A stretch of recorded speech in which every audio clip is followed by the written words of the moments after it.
One of them showed me a padlock on a sock. The other one showed me a little knife. So I turned around to go back up, and there's four behind me. They took everything I had.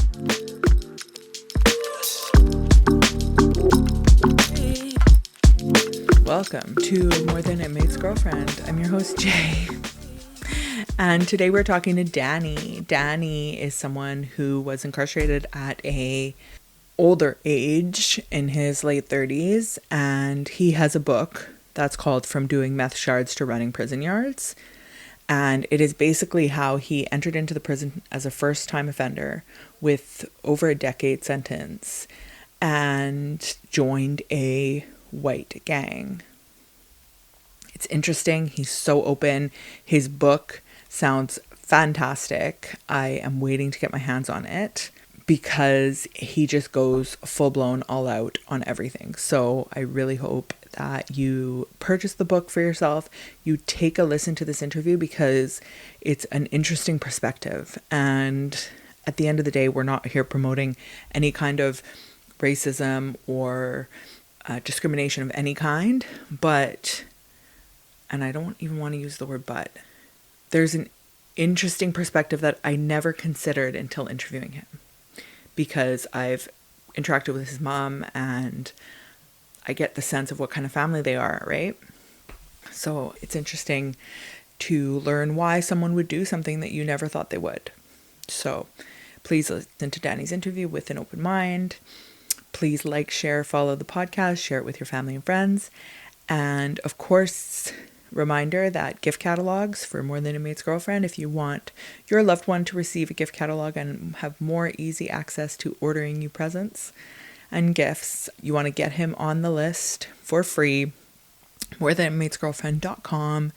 Go to buy and enter J and AJ in the code, JAEANDAJ, and it will become free. When it's free, you just have to enter his shipping information and he will receive a free catalog. So with that, I think that's it. I hope you enjoy the episode and let me know your thoughts. Take care, guys. Danny, thank you so much for joining me today. I'm so excited to finally get the chance to pick your brain.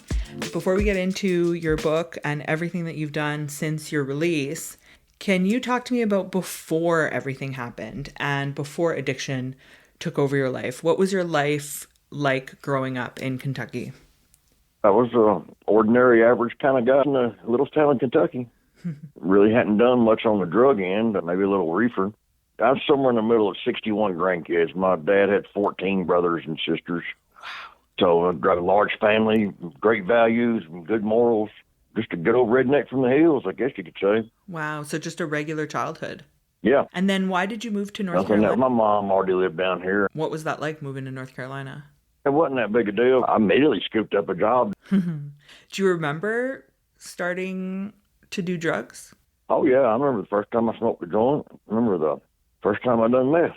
And it really wasn't until the meth that I started derailing my train of life.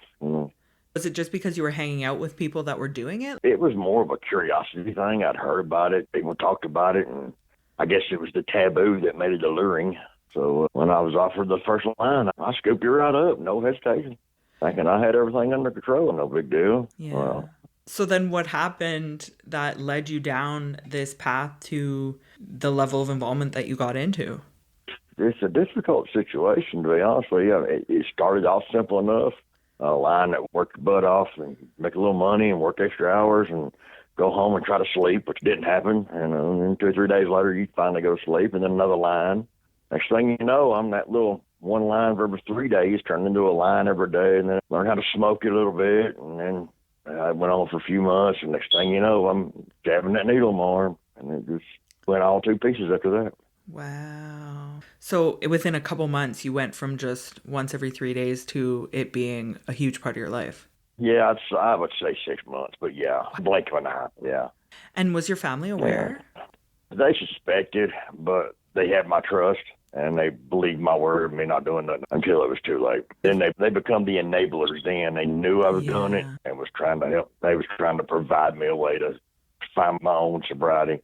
And you were working this whole time too? Oh, yeah. I was a functioning addict, I guess you would say. I would Wow. definitely hold the job, and provided I had my drugs. If I didn't have no dope, it was hard for me to get out of bed. But the only thing that really motivated me to get out of bed if I didn't have any was the idea of going to get more. I've interviewed quite a few people, and so many people find like being functional on meth is so difficult. Yeah, of course, I see a lot of people that get on it and just not themselves. They're literally like Dr. Jekyll and Mr. Hyde. They turn into a different person. Yeah. But I used to see people that would do a little bit of the same dope I was doing. They would start seeing people hiding in the bushes and up in the trees, and I never did see all that. At the time, I envied them for doing it. I wanted to see these people, but I couldn't. wow.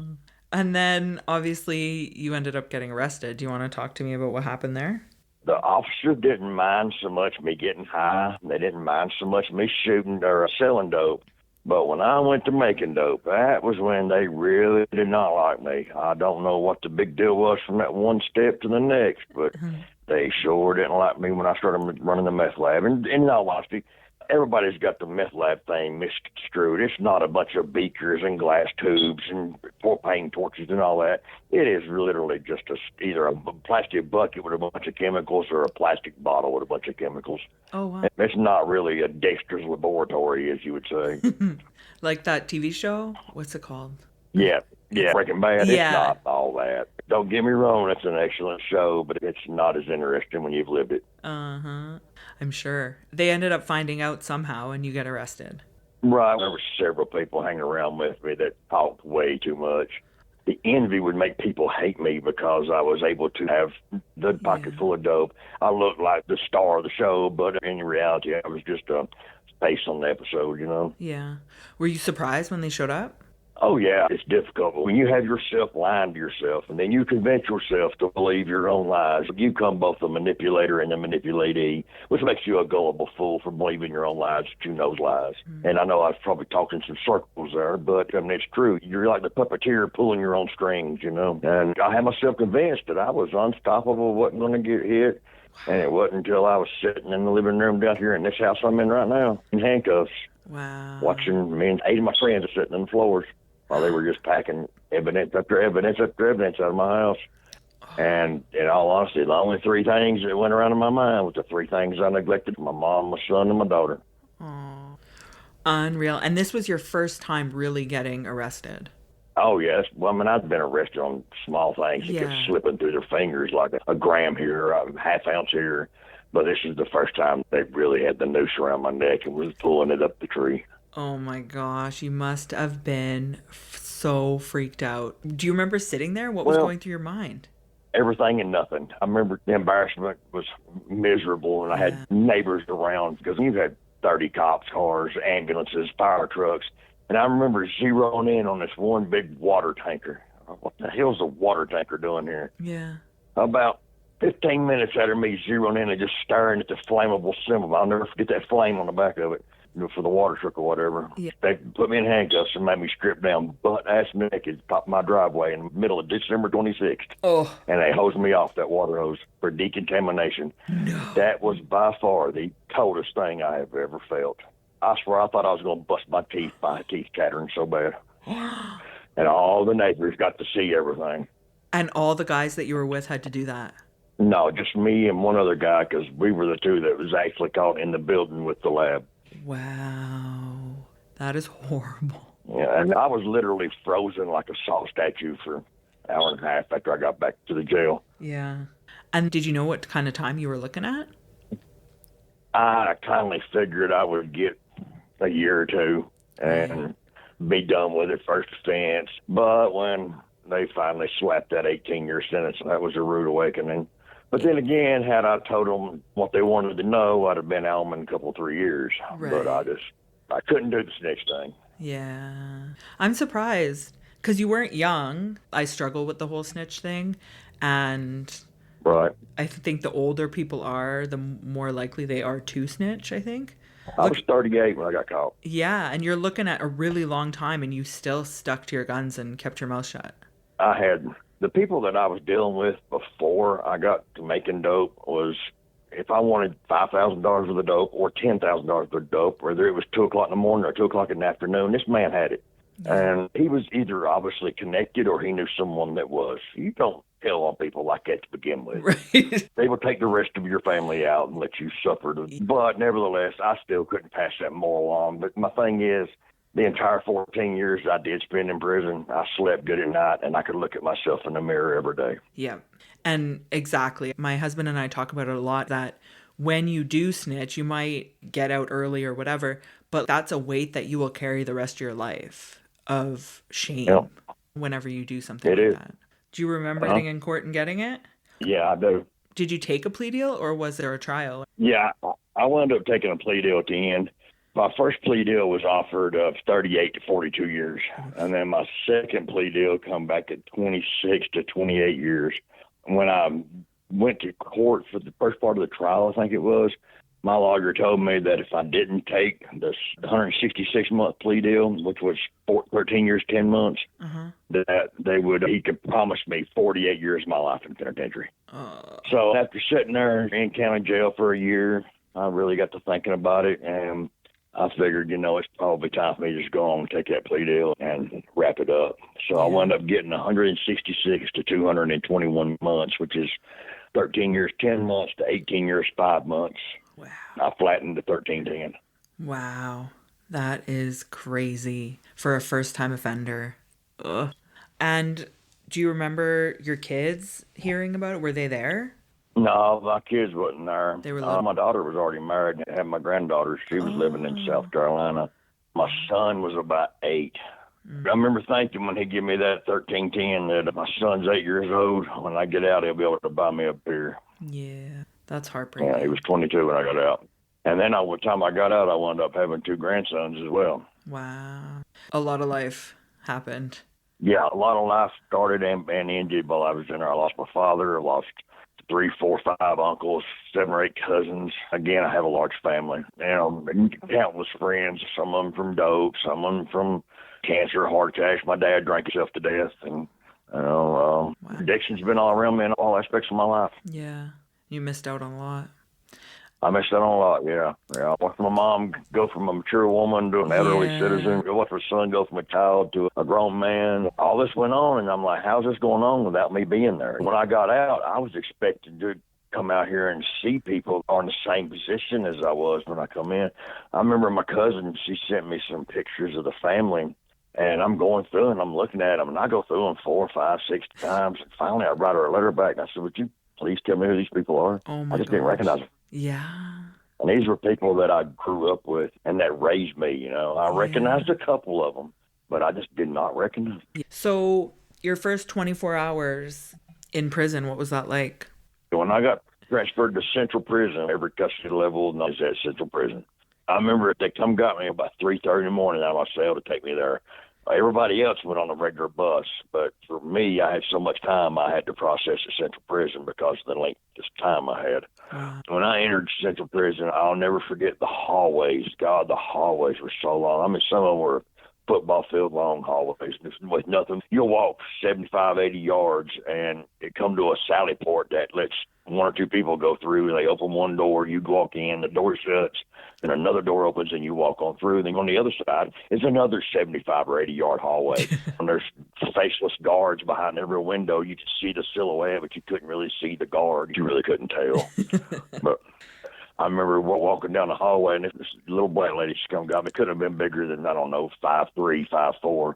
Long finger. I'm surprised they even let her have these long-ass fingernails and fake hair and eyelashes and tons of makeup on. And she's just yapping and yapping and yapping. And I'm so tired. I just want to go lay down. Well, I'm carrying my bags, and everything I had was reduced to the size of a small shopping bag. Everything I owned was in that bag. Yeah. First thing they do is strip search. You take everything you have for street clothes-wise, and they give you a complete new outfit.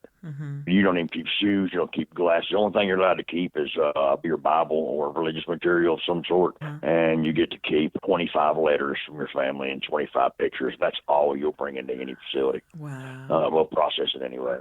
And here in North Carolina, I don't know how it is in other states. I can only speak for North Carolina. Right. But as I'm walking down the hallway, she's telling me, oh, this is this, and here's this. You're going to be on Unit 2. And then all of a sudden we see, 50, 60 red suits coming at us, and she gets a little nervous and pulls a card out.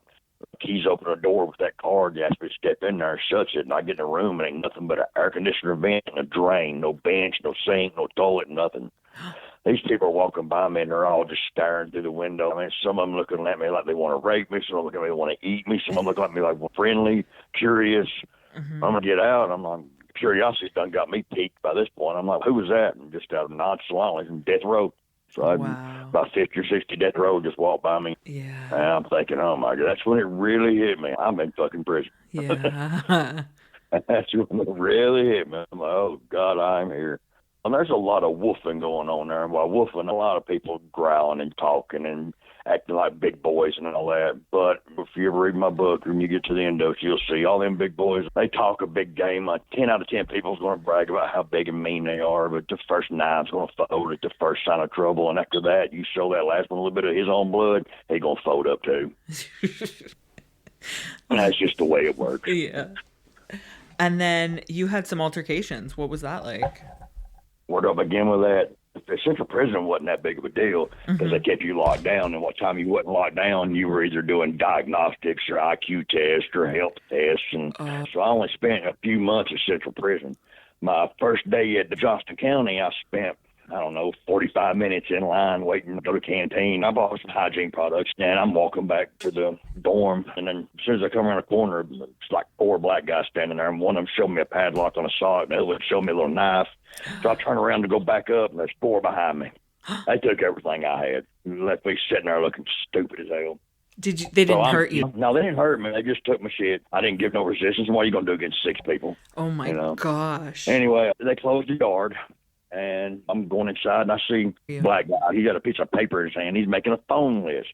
So I asked, hey, man, let me get on that phone. And he says, who you with? And I looked to my left and to my right, and I'm like, I'm by myself. He said, no, dog, what you bang? I said, bro, I don't know what in the hell you're asking me. Yeah. He said, what are you, stupid, you cracker? I said, man, fuck you. And next thing I know, 3 of them beat me up over trying to use the phone. So within the first 6 hours, I'm robbed and beat up trying to use the phone. And I'm from Kentucky. I have no idea of anybody in there. Oh, my gosh. So what'd you do? And I took my axe whooping and crawled in the bathroom and started licking my wounds. Wasn't much more I could do other than that. Yeah. And then how did you get introduced to the opportunity to potentially join a gang? Well, that was come right shortly after that. I don't know, like 2 days later, I had a couple of guys pull up on me, and they were bald head, and I really couldn't see nothing about them yet, but they had me holler at you a minute, white man. Would call me Whitey or white man. And when I pulled up on them or pulled over to them, there's 3 or 4 more suddenly materialized out of nowhere. I'm in there about 5 of them. They all just looking at me with squinted eyes, and they're trying to assess me or whatever. And they said, what you in here for? So I told them the first thing they want to know is if I'm in here for a sex crime. Right. If you're in there for a sex crime, you ain't getting no help. Anyway, I told them I tried to puff my chest out and make myself look bigger, and I'm like, I'm in here for a meth lab, man. And you could literally see him just calm down a little bit. The tension just dropped. One of them said, well, you started late, didn't you? I said, no, man, it just took him that long to get me, trying to act big. And they started walking with me, and they got my name and my numbers, and run my name, run my numbers, find out what I was in there for. And next thing you know, I'm walking with the skinheads. And I guess it's kind of like a movie. One thing led to the next. And here we are.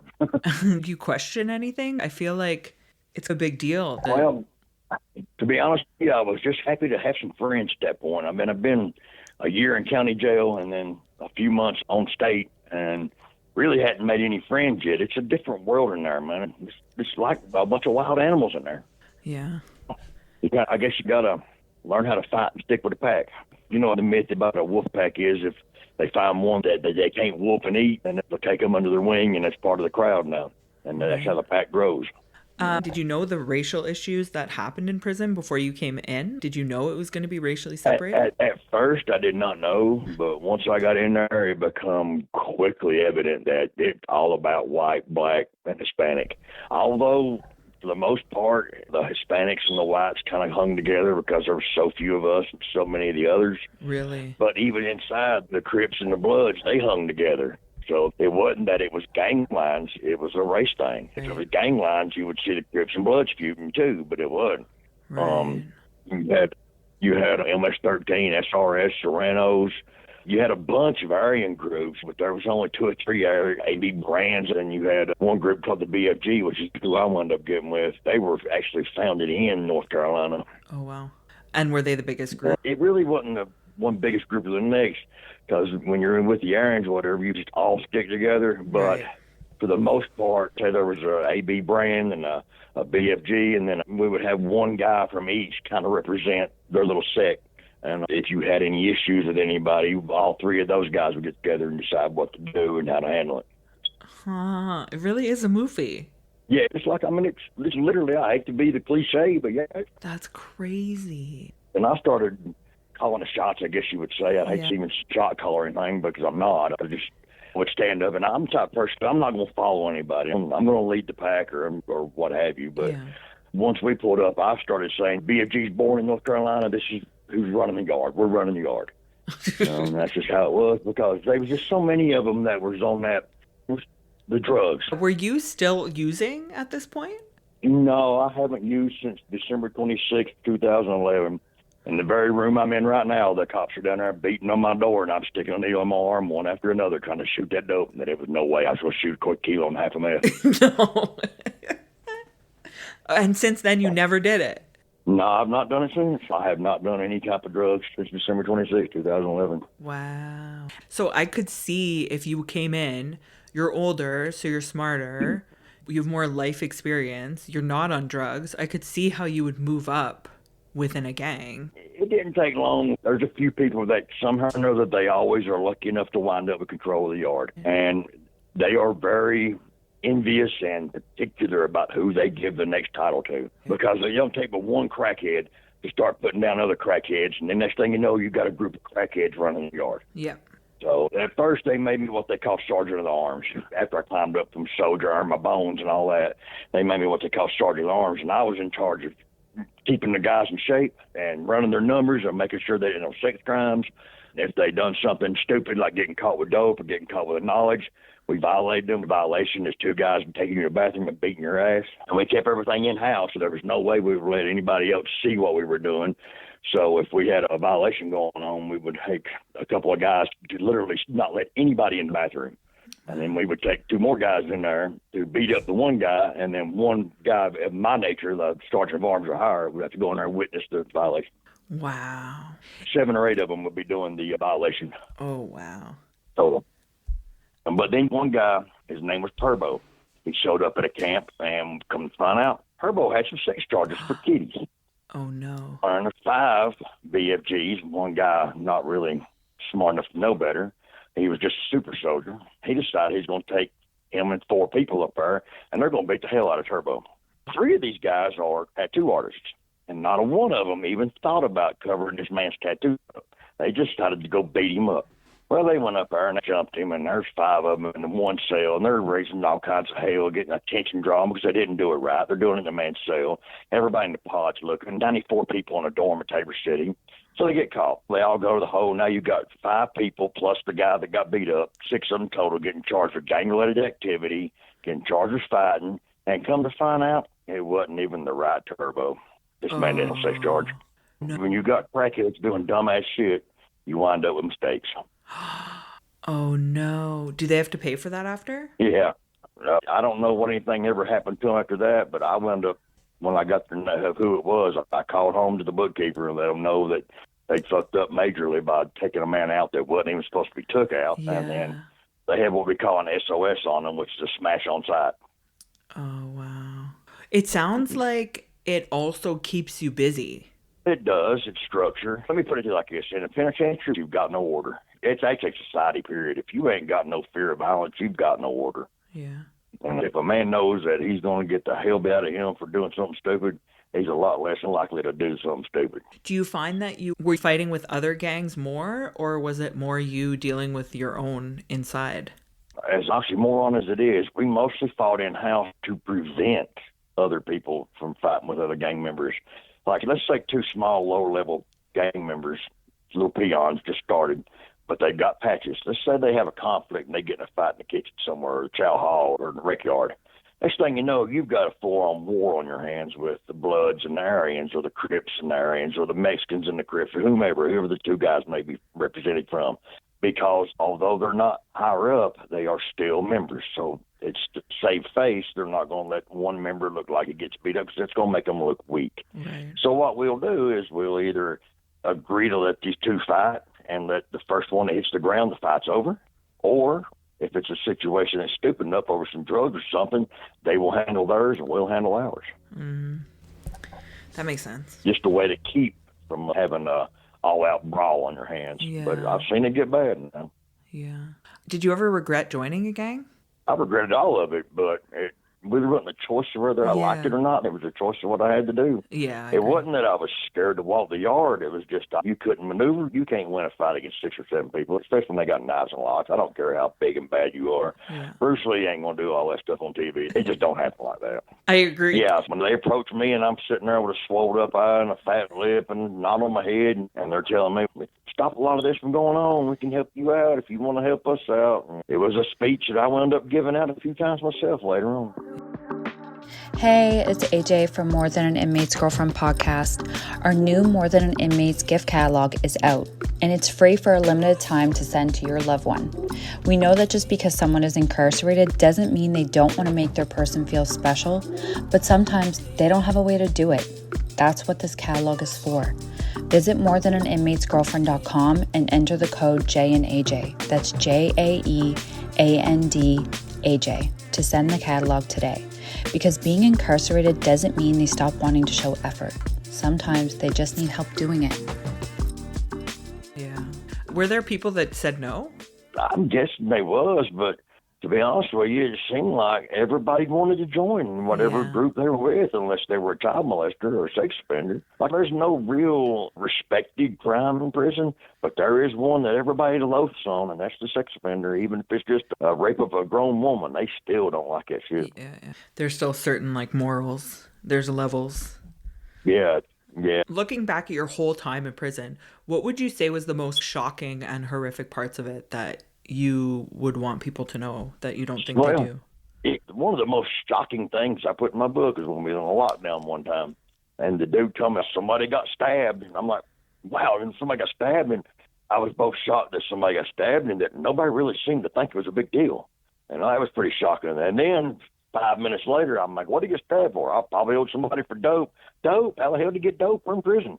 So that was like 3 back-to-back things. It was just shocking to me, but other than that, I'd say the most crazy thing I've seen is when all the heads pulled together on the yard with the Aryans. I wasn't in on this one yet, but I knew what was going on. Mm-hmm. The Bloods and all them, they all got together and they decided to take 2 peons from each group, 2 Crips, 2 Bloods, 2 Mexicans, 2 Aryans, and we had 4 guards that were hit. They had to put a hit on 4 guards. And that was probably the most shocking thing I thought was fucked up, because I knew that there had to be repercussions coming, and that's the first time I ever heard of or seen the Prison Emergency Response Team. Wow. And they hit them guys. Problem was, they hit them like a bunch of sissies. They didn't really hit them. One of them got a little scratch across the back of his neck. One of them got a black eye. So it really wasn't that big of a deal. But when they kicked that bee's nest, let me tell you about the bees that come back fighting. That crowd got thick quick. I'm talking the shot grenades, the less than lethal shotguns, the big orange barrels on them, shooting rubber bullets. Yeah, they come in thick and deep, and they tore that camp up. We were on our bunks for 3 days while they destroyed that camp. Searching for paraphernalia, contraband. Yeah. Wow. Is that in your book? Yeah, that was my first experience with Kurt. Oh, yeah, it's in my book. You make me want to read your book so badly. Amazon's got it. Anybody who sells books can get their hands on it. Yeah. So at some point, your sentence was coming to an end. How did you get out of this whole situation to make it to work release? In North Carolina, you got 2 ways you go down. You got to meet both criteria. When you start out, if you've got a whole bunch of time and a lot of what they call custody points, you'll stay in what they call close custody for a while, which is 1 man, 1 cell, and you don't get out of your room very much. You got no microwave, you got no chairs. It's just like county jail. Right. And that's where I started out, was close custody. I had my own cell. I had 16 points with almost 14 years minimum to do, but they use your big number. So I had 18 years and 5 months. So I wound up doing a little bit of time in close custody. Okay. But my age and first time being in trouble, that kind of moved me on the expedited trail to get me to medium custody. For medium custody, you had to have below I think it was 14 points then. They've changed it now, but I think it was 14 or might have been 15 points to go to medium custody. I had 16 coming on, so every time you have like a fifth birthday, like a 5, 10, 15, 20. So when I turned 40, I wound up to off for a point, and that gave me just enough to go to medium custody. Oh. So to hit green clothes, which is minimum, you have to have at least 60 months or less on your sentence and below 9 points. And to be honest with you, my girlfriend, when she come back into my life about 2019, the end of 18 or the first of 19, might have been the end of 19. I've known her my entire life. We went to school together and everything. Had a little thing back in the high school, but it just wasn't right then. Anyway, when she come back into my life, it gave me a light to look at the end of my dark tunnel. Right. And I know I can't make phone calls from the hole.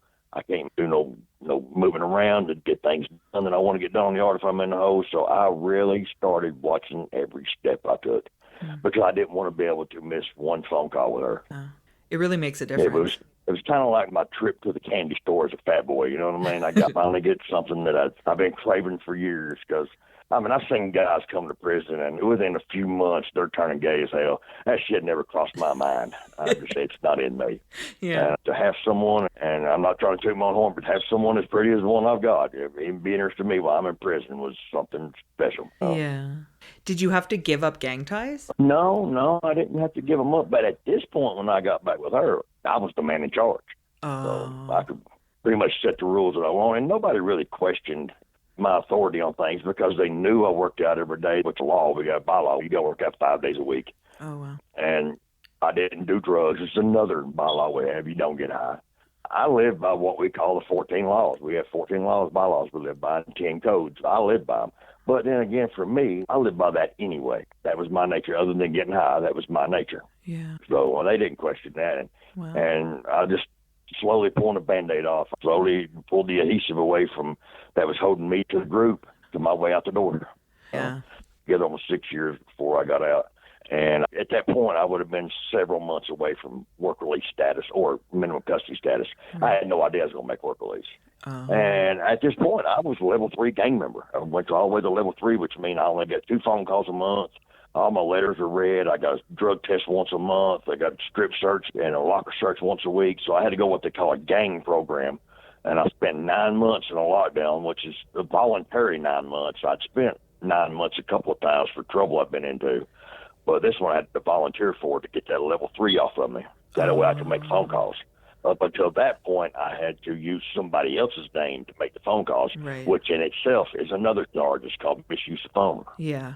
When you got somebody on the outside that you're wanting to talk to, that ain't no big deal. You've always got somebody that's willing to trade a phone call for a cigarette or a soup and a cracker. It don't make no difference. Yeah.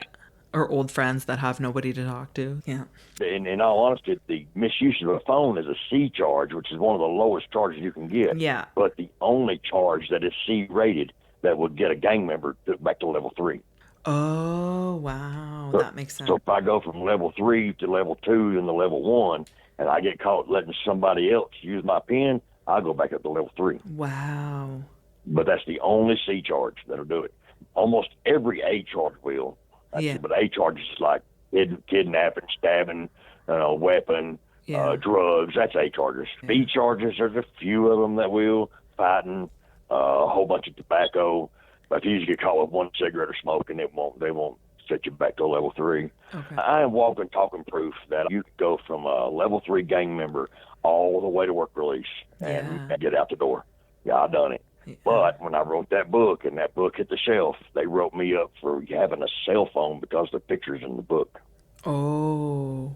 And that put me back to a level 3, so I lost work release for a year over the book. But then you made your way back again. Made my way back again because they knew that was some bullshit when they done me that way. How did your girlfriend come back into your life? I had my mom, which is another thing I wasn't supposed to do. I had my mom make me up a Facebook page.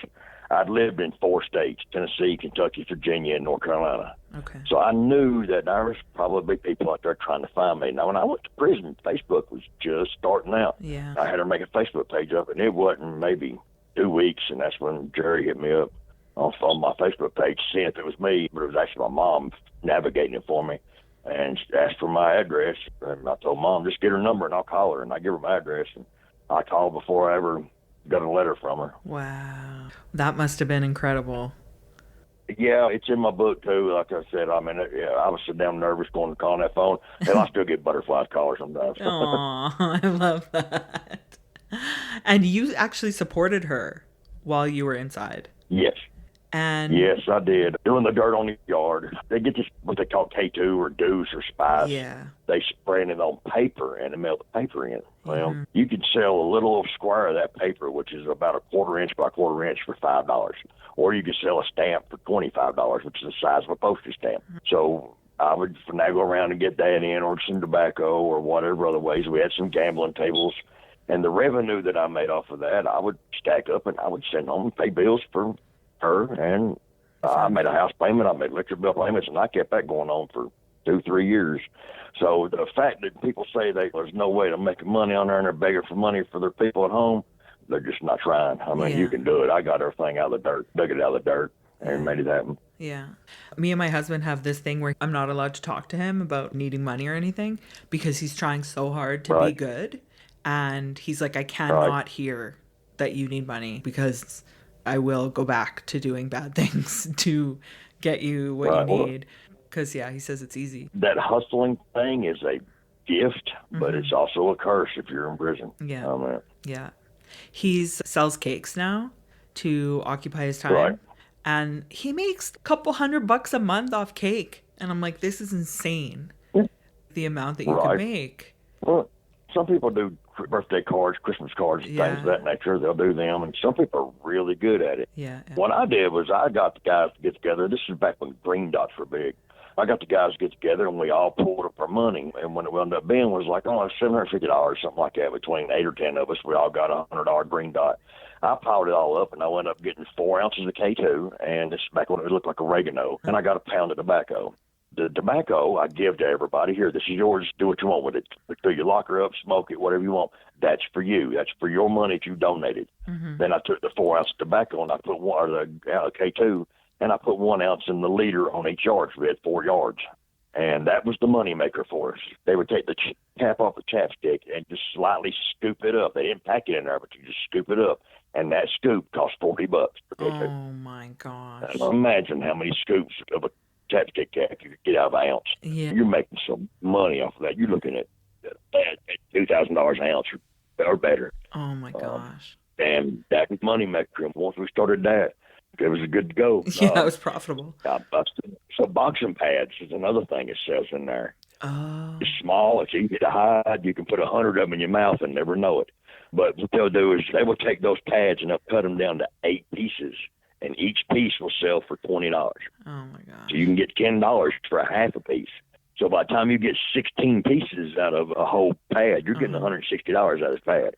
And this pad didn't cost you but $50 if you buy enough of them at a time. Right. So you're tripling your money on that. Wow. Yeah, there's ways of getting drugs. But now I also make sure that while I was doing it, I also make sure every brother on the yard, every Aryan brother, had shoes on his feet, not state issue shoes. He had New Balance shoes. His locker was full. He had speech stick and not state deodorant. Right. They had food to eat. I make sure that if they didn't want to go to chow hall that day, they didn't have to. Right. So you took and care of them. also make sure, I make sure everybody took care of them on the yard because they were the ones that was really making the money. I was just the one handling things. Yeah. I ate and I sent the money home to make house payments and whatever needed to be done. Yeah. But once I got my work release job, that's game changer. I stopped playing around with the games. I didn't bring nothing in. I wouldn't do none of that. I had a lot of people try to get me to, but I wasn't going to do that.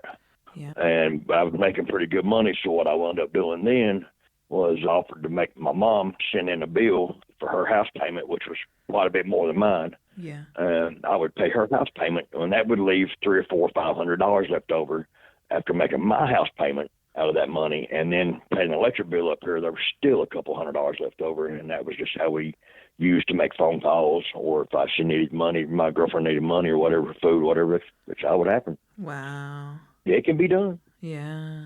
So when did the idea of writing your story come into your mind?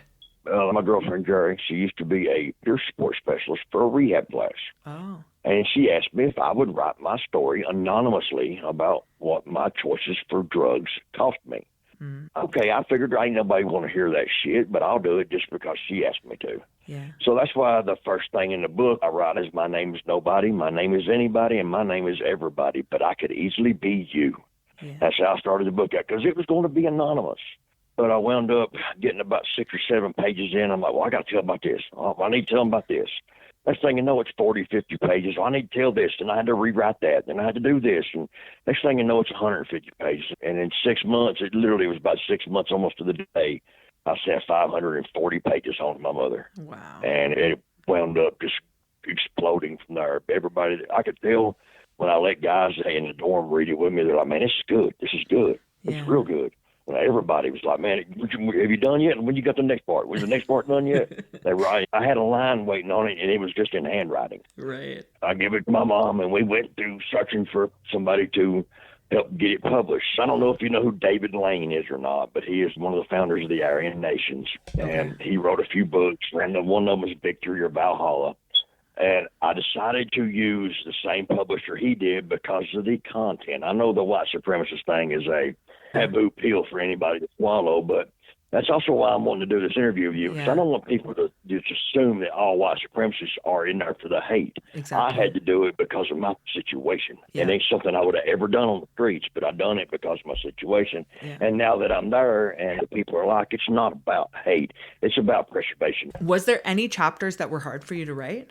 The hardest ones was when I got busted, just reliving the moments. I hadn't really ever thought about the moments that I got busted and took away from freedom. That was the hardest part to write. Getting in the back of that paddy wagon, and it's so cold. They put me in that paper suit. I remember trying so desperately to find heat in places that didn't exist. I was so cold. But yeah, that memory of my little boy's looks when I knew I would never see him again until he's a grown man other than through glass was hard to swallow. That was a bad one. Yeah. Talk about a low point in life. Yeah. Yeah, that was probably my lowest right there. Yeah. Were you scared to publish anything, like any of the stories? I was leery of it, mainly with the counterfeit money thing that I was doing. Yeah. I was worried that the feds might come back on me on that. Oh, yeah. For saying something stupid, but that was just fear because they done come talk to me about the money I was making. And they told me it was a done deal, but if I ever got caught doing it again, I'd never see freedom again and all this, so I'm good with that. That's in the book, too. Wow. That's so neat that you grew such a passion for writing from an I have never read a book till I hit county jail. Yeah. I was 38 or 39 before I ever read my first book, and here I am at 52, and I've got 5 written, 1 published. Amazing. How has re-entry been for you? It's still kind of new. Yeah. I don't have a problem being around people. I don't have a problem going to Walmart. Everybody says they have a problem. My buddy said it took him 4 tries going to Walmart before he finally actually got the nerve up to actually go in. Hell, I walked right in that place. I mean, it didn't bother me at all. None of that did. Really? What did bother me was the mentality I had of being disrespected by getting cut in line or getting bumped in the hallway or bumped down the aisle by somebody accidentally and them not saying something.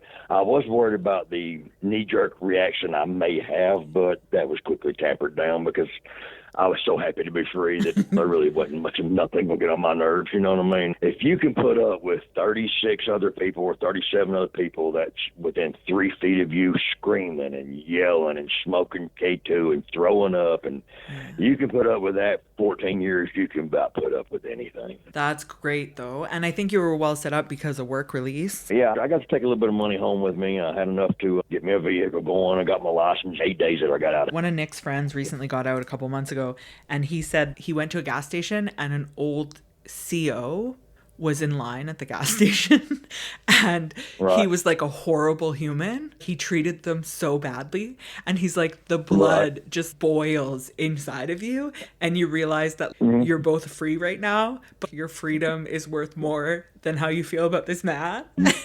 He had to calm Believe down. me, there's a few of them guards that I had promised myself if I ever see them again, I'm going to handle them like I'm supposed to. Yeah. But that was so long ago. I even had an officer a couple of days ago send me a message on Messenger saying, but I sure miss you. He said, if I had any problems with a shard, he said, I knew I could come to you and get it taken care of. Yeah. I said, but ain't got that luxury anymore. Yeah. That made me feel good. But where I work at, I still see a lot of the officers when they're dropping off other inmates that still are in prison that still work release. Yeah. So I see a lot of the officers still, yeah, but those officers were just like people. They were just there to get their check. They were there to drive you back and forth to work, and they were okay. Medium custody officers, man, they were hell on wheels. It was like they were trying to come up with problems and trying to create tension.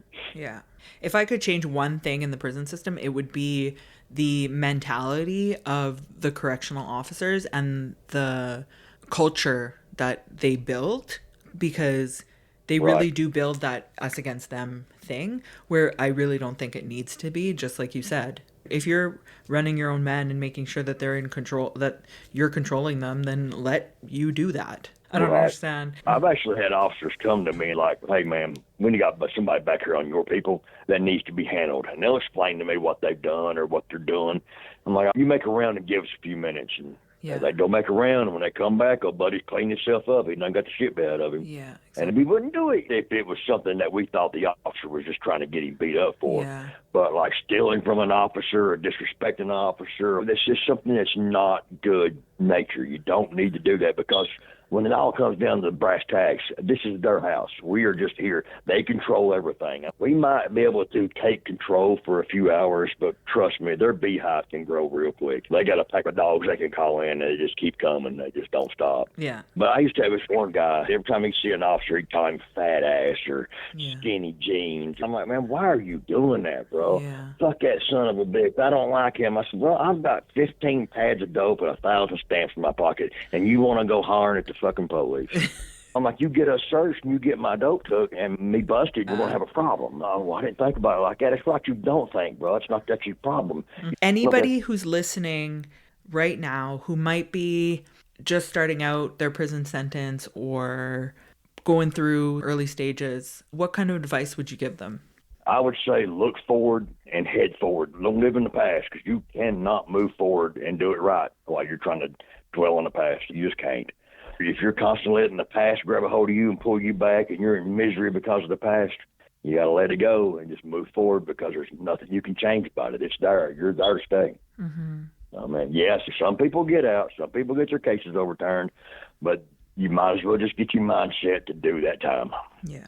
Before I got with the girl I'm with now, me and the girl I was with when I come in was having problems. And a buddy of mine, I still had like 11 years left. Me and her arguing on the phone, and I still smoked cigarettes at the time. He said, come on back here, Bull. Everybody calls me Bull. And I went back there, and he wrote a big old fat cigarette, and he fired it up with using batteries and the bubblegum paper and shit. Mm-hmm. And he fired it up, and he took a couple of puffs, and he handed it to me. He said, how much time you got left? I said, I got 11 fucking years left. He said, well, let me tell you something. You're going to have to let all that shit out there on the streets go. I did not want to hear that. Yeah. Did not like hearing that, but I needed to. Right. So what'd you do? And he's right. I can't live in both places. I'm not out there. No, I know. You know, and my life got a little easier. This same guy also gave me a little more advice I'd like to let everybody know, too. If you're in the penitentiary, what happens to you don't make you the man you are. It's what you do about it after it happens. That's what makes you the man that defines who you are. Smart. You know? And because this is a podcast that is around relationships, can you just touch on quickly about your relationship with Jerry and how she really helped you get through everything and how important she is to you now? Jerry is someone I caught feelings for back in high school, and those feelings never really went away, although I've had other relationships, and so did she. They just always had a thing for this one.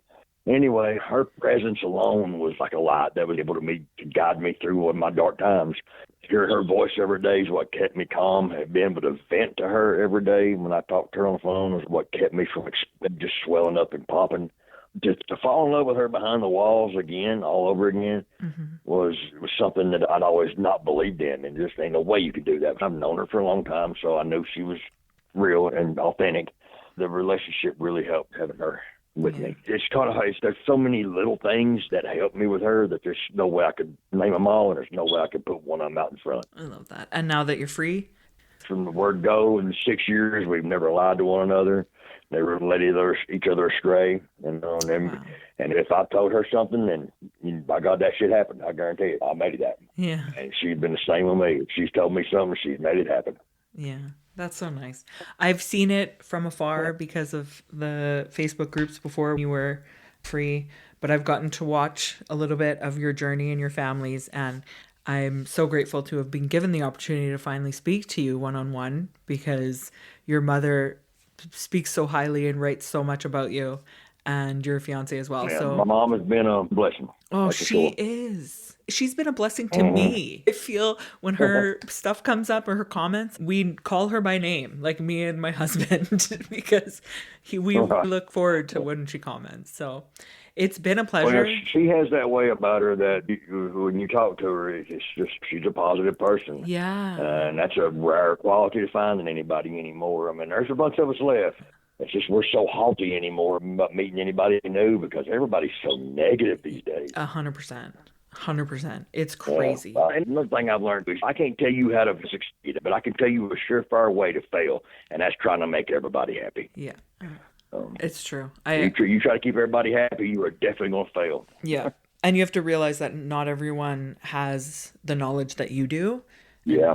Their goal is to hurt you. So don't let them. Yeah, that's a fact. I feel for the people. I was saying how I feel bad for people who find something online and then go out of their way to comment negatively or to hurt someone's feelings. Imagine living that life. Right. I would never. I don't know if I could live like that either, but